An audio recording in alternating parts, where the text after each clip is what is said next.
situation is quite volatile in the state of Manipur. Hi, you're watching CNBC-TV18 Newsreel. I'm Archana Salanki. Let's get started with our cover story. Manipur continues to remain tense as ethnic clashes between the Meiteis and the Kukis continue. Union Minister R.K. Ranjan Singh's house in Imphal was set on fire by a mob last night. It is claimed that thousands gathered outside his residence and hurled petrol bombs. The Union Minister and his family were not present when the attack took place. This is the second such incident this week. On Wednesday, State's Industry Minister Nemcha Kipgen's house was also set on fire. Remember, the ban on internet continues in the state till 20th of June, while curfew remains imposed in 11 out of 16 districts. Cyclone Biparjoy left a trail of destruction across coastal Gujarat after its landfall last evening. Around 1,000 villages and dozens of towns lost power as the cyclone uprooted electric poles. The Met Department has said that the intensity of the cyclone has reduced to severe. It has also issued a red alert in parts of Rajasthan as the cyclone moves inland. All right, let's get the latest from the stock market. Sensex and Nifty gained for the fourth straight week, with Nifty closing less than 61 points away from its all-time high. Both Sensex and Nifty ended the day at record closing highs. Financial stocks led with gains and mid-caps also outperformed.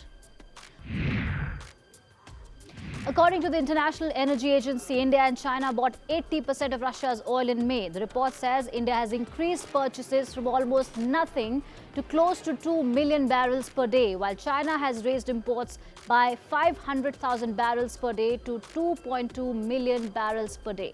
India and China are the world's top oil users. India's imports of Russian oil were 14% higher than in April, and a fresh record high for Russian crude flows into the country. Ever since the Russia-Ukraine war, more than 90% of Russian seaborne crude is now headed to Asia. The government has moved to widen the ambit of the money laundering laws in the country. The centre plans to make lawyers report dubious financial transactions by their clients. However, lawyers have expressed their concerns, saying that this move could damage attorney-client confidentiality. Sources from the Bar Council have told CNBC-TV18 that they have received a letter from the government proposing this change. The Bar Council is likely to make a decision after considerations by the Executive Committee. Karnataka's new DGP Alok Mohan has directed the police department to display the phone numbers of top cops at all police stations in the state.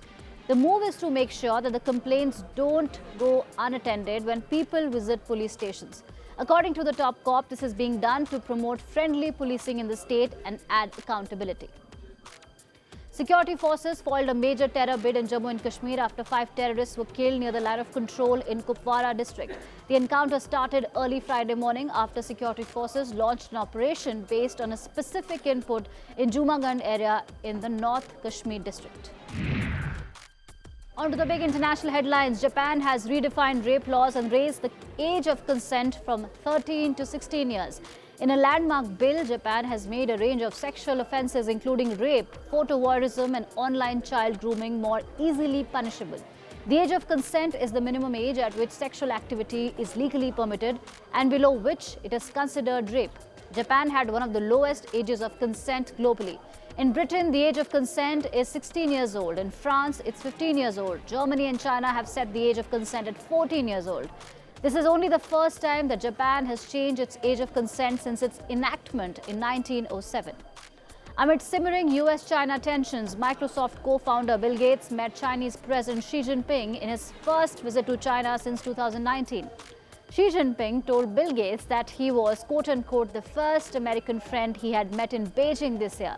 This is Gates' first visit to China in 4 years.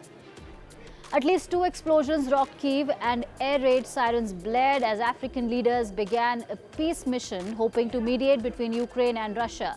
The peace delegation, including leaders from South Africa, Senegal, Zambia, the Comoros and Egypt, will meet Ukrainian President Zelensky today and Russian President Vladimir Putin in St. Petersburg on Saturday. All right, it's time for our moment of the day. It's a very emotional video. It's an emotional reunion of 2 brothers after the tragic boat tragedy in Greece in which over 78 people lost their lives. A Syrian man reunited with his 18-year-old brother. We leave you with these visuals. Thank you for watching.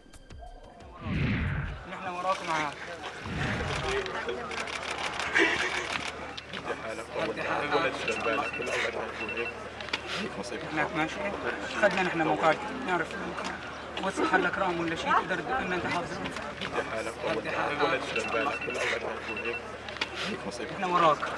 احنا وراك معاك.